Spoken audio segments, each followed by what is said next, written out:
நீரிழிவு போன்ற சீனி சம்பந்தப்பட்ட நோய்களுக்காக சமூக பாதுகாப்பு கழகமான சொக்சோ ஆண்டுதோறும் 42 கோடியே 10 லட்சம் வெள்ளி செலவிட வேண்டி வருகிறது என்று மனிதவள அமைச்சர் ஸ்டீவன் சிம் தெரிவித்துள்ளார்.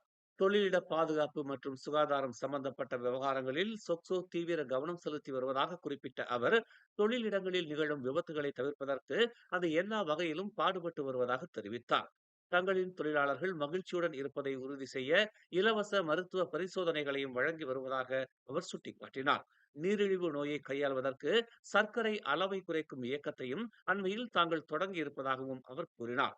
நீரிழிவு மற்றும் சர்க்கரை சம்பந்தப்பட்ட நோயாளிகளுக்காக ஆண்டுதோறும் 10 கோடி அமெரிக்க டாலரை உதவித்தொகையாகவும் இதர அனுகூலங்களாகவும் சொக்சோ வழங்கி வருகிறது என்றும் சிம் குறிப்பிட்டார்.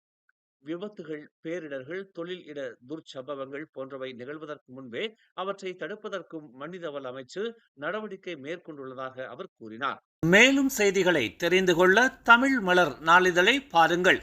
உடனுக்குடன் செய்திகளை தெரிந்து கொள்ள தமிழ் மலர் இணையதளம், தமிழ் மலர் செயலி மற்றும் மலர் டிவி யூடியூப் சேனலை வலம் வாருங்கள்.